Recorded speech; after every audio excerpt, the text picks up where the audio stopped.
The Dateable podcast is an insider's look into modern dating that the Huffington Post calls one of the top 10 podcasts about love and sex. I'm your host, Yue Xu, former dating coach turned dating sociologist. You'll also hear from my co-host, Julie Krafchick. On each episode, we'll talk to real daters about everything, from sex parties to sex droughts, date fails to diaper fetishes, and first moves to first loves. We are excited you've joined us for an older episode. While our earlier seasons were all about dating in San Francisco, we quickly realized all the themes and learnings are universal for all daters. So we shifted to covering dating from all around the world as the seasons progress. The fun part is, things happen first in San Francisco, the tech epicenter and counterculture capital of the world. We love for you to keep tuning in to our older episodes, but there is no set order to listen in, so feel free to jump to more recent seasons or relevant episodes for you. Enjoy the show.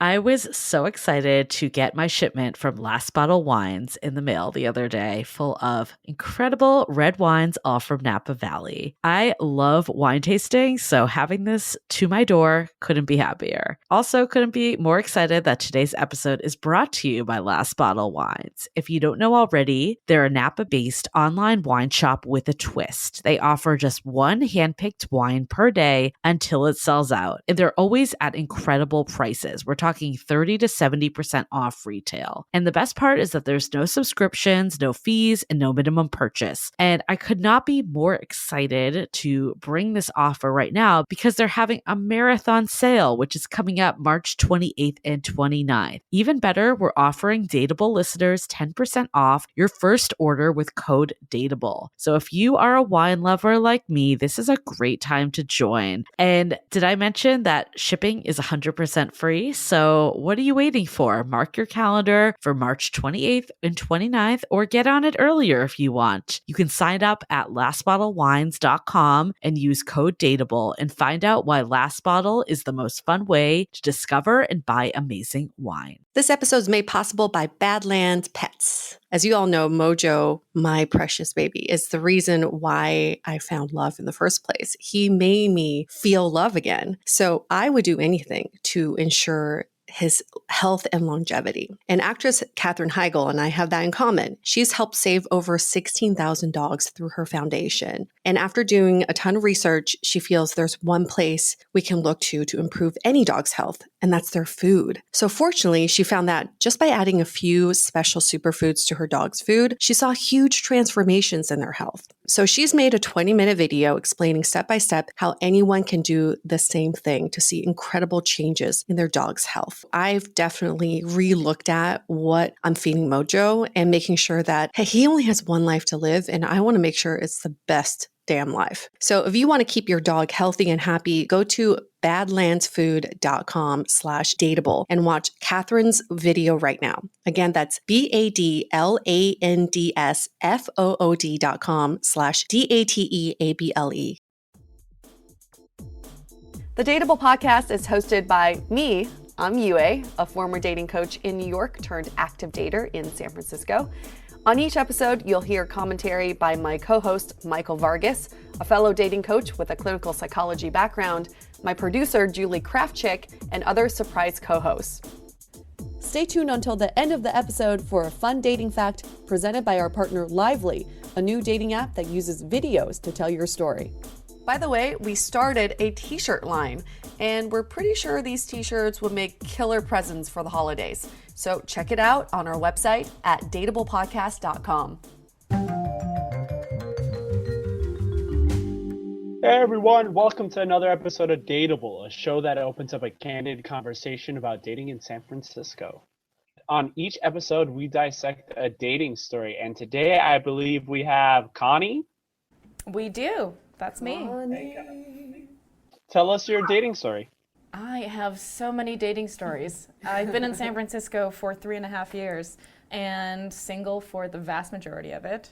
And I've been on so many first dates. I almost don't call them first dates. When you meet, I met a lot of people through apps. And when you meet people through apps, it's more like a first meeting. Yeah, someone called it a pre-date, pre-first date. I ended up, I time limited them. They were just like, and 1 drink max, just like really short, just because you don't know, but you just want to talk. Exactly. So I've had probably about 100 of those. since I've been in San Francisco. But you said you have a story for us that you want to lead with. Oh, I had a fun little story. Yes. So I, as I mentioned, I work in South Bay, and I take a shuttle from work back to San Francisco. And shuttle time is a great time for Tindering and using dating apps and all this other stuff, right?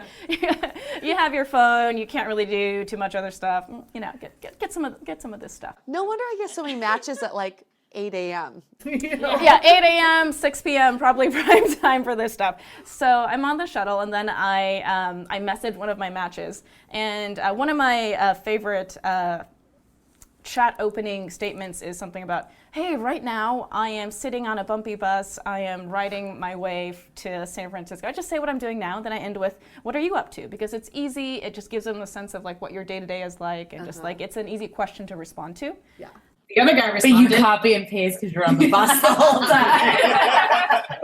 If you're in doing a spree, yeah, sure. You can. It's factually true. That is what you're doing. It feels personal. So this person that I was messaging responded with, I am also on a bus from South Bay up to San Francisco. And I was like, oh, what neighborhood or which bus and which company? And yeah, it turned out we were on the same bus. That's amazing. And he was upstairs and I was downstairs. We grabbed coffee at work. It was wonderful. It was a You guys work at the same company. Yeah, we were on the same work bus back to the city, like literally. That was my most interesting sort of connection that we made. That's so amazing because I had this conversation with my girlfriend. I was like, what's a good place to meet guys outside of bars? And she's like, you should come on my work shuttle. You should just ride my shuttle with me. You know what funny advice I got on that was to go to the climbing gym. Because climbing is still right now mostly guys, and it is a partner-based activity, but it's also an activity that involves exercise. So it's not just like going to a bar and drinking, which is generally not healthy and not good for you. And then the nice thing about the climbing gym is you can be like, oh, I need help with this route. Or you could help somebody else with their route and offer to belay or give them pointers on. What happened to this work bus guy?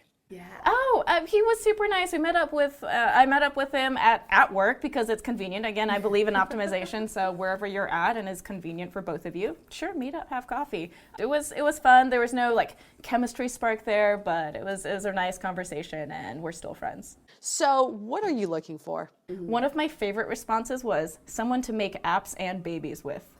Oh my God.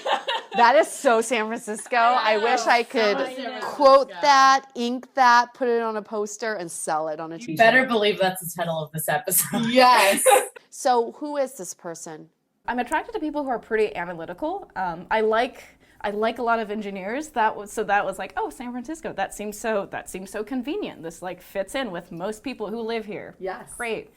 I think there's one of the things that inspires me the most about the city is a lot of people here have the drive to change something about the world, try to make something better. I think we all realize that we're fortunate enough to be in the positions that we're in, that we try to give something back or try to use all the resources that we have to actually do something good in the world. And I think that's something that is really, I find to be a very noble characteristic. And the babies part? I'm 32 right now, so and it's I personally want children. I understand not everyone does, but that's just something that would be fun. Yeah, so I'm a designer, and I think it'd be really fun. And like I said, I like engineers, and that's another kind of partnership, right? You're a designer, you design something, an engineer builds something. You can really sell these little apps into the app store and just be adorable. I think back in the day they used to have that where like, not back in the day, but there's a lot of couples that just like doing and creating things together. Like, you know, like doing a little side projects, like, you know, a tiny example is creating a puzzle together or, you know, creating a piece of art together. So this is just another form of that, of really just something that you like to do, something this other person likes to do, and you're doing it together.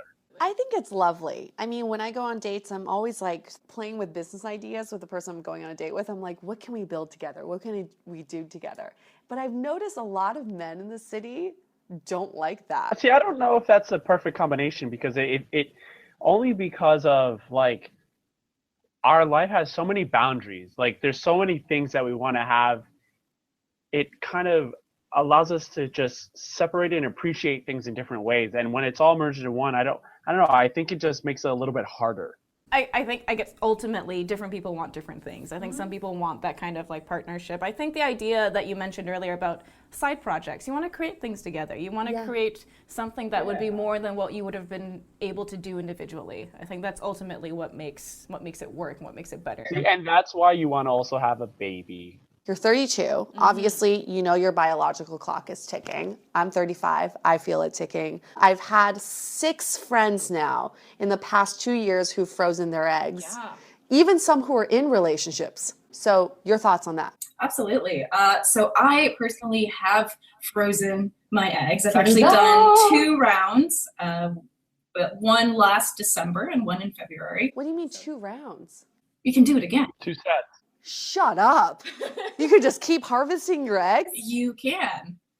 You're born with lots, like thousands and thousands and thousands. So this means you want lots of kids, right? Well, not necessarily. Well, I personally do want lots of kids. I think that's because I grew up as an only child, and I played way too many board games of Monopoly by myself. So I really don't want my kids to go through the same thing. Me too. And I think you learn a lot about sharing and being social and stuff like that. So any number of reasons. So I personally do want more than one kid. And the reason I did 2 rounds is because doctors will recommend that you get 20 eggs to ensure 1 live birth. 20 to 1. Damn. It's kind of a rough ratio.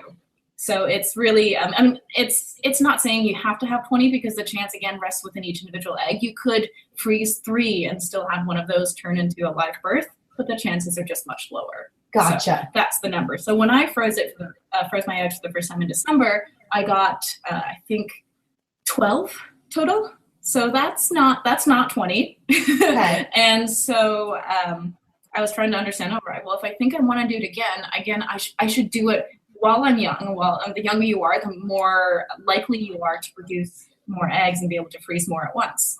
So if it's something that you think you'd want to consider, it's better to do it when you're young. And the reason I got started is because I had more friends who were younger, on the younger side mostly. It's women around 35 to 40 who start thinking about freezing their eggs. Yeah. But if you sort of look at the math, like again, I'm 32. So if I'm not married, think like, how long does it take you to meet somebody, to get engaged, to get pregnant? And obviously you can do any of those in any sequence that you want. I figured out for myself, it's going to be at least I'm 35. And if I want to have more than one, then what am I, 30, 37, 39? It just continues. And I felt like, well, that's already at an age that's called advanced maternal age. Geriatric. That's what they put on your file. Just so you know, geriatric. Tell us about your process. How was that egg freezing process like? I thought it wasn't as bad as I expected. I was worried about needles. And that's the feedback I get from everybody. Everybody's worried about needles. You have to give yourself injections. What? Yeah. But people have, I think, exaggerated ideas of what it actually is. They think it's injecting yourself every day for 3 months. It's not. It's literally 2 weeks. But you're injecting yourself in the abdomen every day for 2 weeks. Yes, but using these tiny little needles that are half an inch long. They're called sub-Q for subcutaneous needles. They go into your fat. We've all got some fat here because that's where it likes to collect. Okay. But it's just you inject 1 milliliter of medicine into you. So it just goes again into your subcutaneous fatty tissue. It doesn't go into anything else. And you just like pinch up a bit and then you just go. Can I just ask everyone at home who's listening to this right now to imagine injecting yourself with a needle in your abdomen every day for 2 weeks? Just do it. Just think about it. It's not, it's a lot to think about, but it's not as bad as you might imagine. The most annoying thing, honestly, was the fact that you have to do it at the exact same time every day. Oh, kind of like birth control pills. So, yeah, except you need like needles and other things. So yeah, and the time I picked was 8 p.m. because I figured I could get home and it could be before I had to go out if I had to go out somewhere and do something, because it's literally every single day for 2 weeks. My most exciting story about that is I was actually going through injections during my birthday. So I had a birthday party at a bar where a bunch of my friends came out, and I had all my needles and medications in a little ice pack in my bag. And at 8 p.m., I go into the bathroom of this bar, and actually with one of my friends who was a nurse, and she helps me inject all the medication, which is at that point 3 needles in a single session. There could be more than 1 needle. Yeah, because you have different medications that you have to take. Wow. But again, it's 2 weeks out of your life. It's 2 weeks and it's 15 minutes a day. But is this the first process in getting your eggs frozen? What's the first? It depends on your personal health. Some people, if you're on birth control, you have to stop birth control. You might have to take certain hormones or do estrogen patches based on that. But like the official start of that, aside from generally being healthy and stress-free and get lots of sleep, is the needles start around 2 weeks before the actual egg retrieval, the surgical procedure, as they call it. And the next step is the egg retrieval. What is that like? So egg retrieval is, again, not as bad as people think. So 36 hours before your retrieval, which is time based on ultrasounds and how the doctors look at, like, how are your follicles growing? How is everything looking? Okay, this is the time. Then you take a trigger shot 36 hours before, which sort of gets all the eggs to release. And then 36 hours later, you go into the hospital. You do go under anesthesia, and the procedure itself takes about 20 minutes. So basically, you go under, and you wake up 20 minutes later. And that's it. You're hungry, and that's pretty much the only feeling. You're hungry. You get cramps for a few days, up to a week or two afterwards, but it's really fast, and it's really you obviously don't know any of it that's going on. How long is that process altogether? If you time everything right, it's timed with your period cycles. If you time everything right, it's maybe a month and a half. Can you have sex? Up to a point, and then because you're taking so many hormones, you should avoid sex shortly after, because it increases the likelihood that you'll get pregnant. Because you might have a lot of eggs floating around in your follicles. Some people have much stronger reactions to the hormones than others. Some people swell up a lot, some people don't. I think for me, personally, the effects are very minor, so I felt mostly the same. Really? You didn't feel anything? Because my friend, one was very horny and two very constipated. I think it was mostly minor for me. I mean, it was the most annoying thing is that I had to train for a half marathon, and I just had really bad planning for all this. And when you're doing this, you can't run. Because you can't bounce around, because you risk what's something called ovarian torsion, which is a bad twisting of the ovaries, and that's bad. So probably you might want to avoid sex for those reasons. You shouldn't run or bounce. No physical activity? No, the doctors explained to me no, nothing that would involve you bouncing. No bouncing. No trampolines, guys. Yeah. Were you going on dates during this time? Because you were single during this time, yes? I was. I guess I would say single, but I was seeing people at the time. Yeah. Did you tell these people what you were doing? Like, hey, how are you doing? Good. I was just, working on my eggs. How are you? Yeah, I did. I personally really, really believe in being honest and upfront with people that you're trying to see if this will work out as a relationship. I think if you tell someone something and they don't react well, or they don't react the way that you would, that makes sense for you, find out quicker. Life is short. You don't want to spend too much time on something that you don't think will work out. So just find out. What were the reactions you were getting? The reactions were all very, very positive. I don't know who, if anyone, I think I had more funny questions from women than from men. I think from women, people would ask, and because everyone's concerned about this, a lot of women thought this meant failure. They didn't want to do it because it felt to them like they were admitting defeat. I failed at a relationship or being married or whatever it was. And thus I need to freeze my eggs. But I view it as more, you're just taking control of your reproductive life. And then you're really enabling that to be independent from your financial or relationship decisions. And it's really just about the control that you have. So it's really an investment in yourself. And what did the guys say? What were some of their questions? I think the guys were mostly curious about the process and the procedure itself and what it entailed. But I think the people that I had talked to, and maybe I'm just fortunate to have very open-minded friends in San Francisco, but they were all yeah, that's great. It's really cool. And actually several of them, a lot of my friends were the ones who encouraged me to share my experiences because they had so many questions or they wanted to know what it was like. But it's not a subject that people are either willing to talk about or have experience. So it's a pretty rare thing. During this time, did you date anybody who didn't want to have kids? I think that's something I sort of filter for, just in general. So I personally, like, if I get a sense that they don't, I'll probably end that. Would you ever think about being a single mom?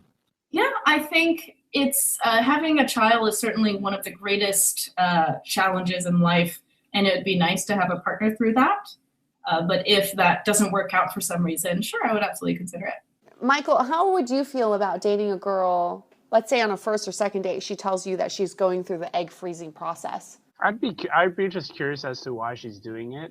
It would help me better understand what are the important things to her in her life, and if I feel like those important things that she had aligned with how the things that I wanted and I could see myself with her, I think it might help the relationship. Josh, your thoughts? Hey everybody, Josh here. We have Josh in the house. Like silent observer. Lurker.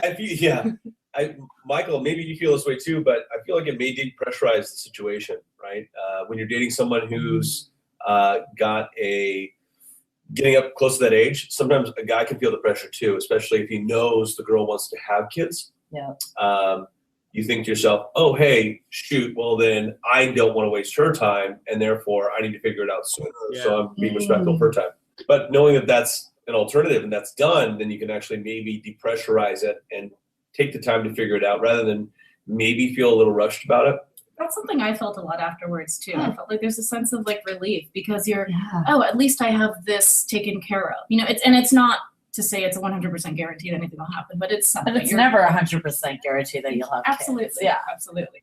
It does take the pressure off relationships and off concerns of timing. There's still other factors because if you want to be pregnant yourself, it's still better to do that younger rather than older, so it doesn't alleviate all of it. Right. But it doesn't change the factors. It doesn't change like I'm now going to date somebody who doesn't want kids because that's still not what I'm looking for in a long-term relationship. So I still wouldn't pursue that.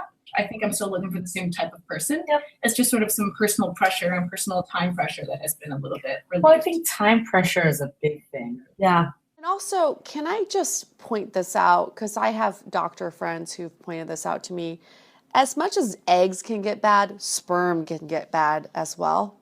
Connie's looking at me. I'm like, why are you looking at me? Like, I didn't do anything here. Sperm can get bad too. How come we never talk about this? It's not a topic of conversation, right? We're always like, oh, the woman should preserve her eggs. But men, if you want kids, you really shouldn't wait that long either because, yeah, you could get someone pregnant, but your sperm could be rotten. I think they generally don't publicize it as much because it's longer than women or it perhaps mostly because it takes a longer time for that to go bad. But that's not the only factor. Even if you get pregnant, there are certain ages where you might want to be doing it. Do you want to be doing this with kids at a certain age? Would you is there a certain I want to be playing with my kids when I'm younger, or at least not past a certain age that you have in mind? How old do you want to be when they graduate, when you get to go collect your life back and figure all that stuff out? Yeah, it's really hard to get that timing right to know when it's never perfect. I think the only thing I've heard from my friends who have had children is that it's never the right time, but you just you work as hard as you can at it to make the best of it. Yeah, nobody's ever prepared for kids. No one's ever ready. No one's ever ready. Takeaways. Hey everybody, Josh here. I like the need to reintroduce yourself. You never know when you cut it out. So the more I think about this, it actually might ultimately end up being a good idea to even talk about the fact that might have occurred at some point in time, maybe in the mid-cycle of the relationship where you're kind of getting serious with that person and saying like, hey, listen, by the way, there's no time pressure on this thing because it's already been taken care of. Because a guy isn't necessarily going to be thinking coming straight to you after several dates and going hey, by the way, what's your timeline looking like for kids, right? Though if he wants kids, he's thinking about that. And so it actually might benefit you to bring it up proactively to let that person know that this is not something that you need to factor in the decision to continue to pursue this relationship, right? Yeah. Okay, so question of the day. This one comes from Renee. She says, when I first met my boyfriend, we were in our early 20s and we didn't talk about the future. Now we're in our mid 30s and I realize I want kids and he doesn't. Am I screwed in this relationship? That's a really hard situation. I think she's been in this relationship for what sounds like 10 plus years. Mm-hmm. And this is a pretty critical factor for two people to agree on, because it happens to take two to actually make that work. How I would approach it is to try and understand the other person's reasoning for what they believe, and to understand my own, and to see if there's some kind of compromise or some kind of understanding. Another thing is kind of realizing, like, a potential idea is, what is it that having a kid would do for you? So would it give you a sense of fulfillment? Would it give you a sense of giving? Would it give you a sense of whatever that might be? And see if there are other ways that you can actually have that without actually having a kid, to get that part of you fulfilled. Maybe not, but So in addition to understanding why your partner doesn't want to have kids, understand why you want to have kids. and seeing if there's other ways to fill that need. The argument can be made that some people are just like, hey, I want to have kids. Right. And for guys and girls, right, we're mammals. Mammals procreate. It's just the way nature works. So we can't be like, oh, hey, by the way, I like sex and I want to have kids. Sometimes there is maybe no answer around like the reasons why you want to have a kid. And we have to be okay with getting that response, saying like, well, what are the reasons why you want to have a kid? What are the reasons why you don't? And maybe the answer is, I just want to have a kid. Right. And for some people who don't want to have a kid, it's like kind of a hard thing to come to grips with. Like, what do you mean? Like, why? It's like, I just want to, right?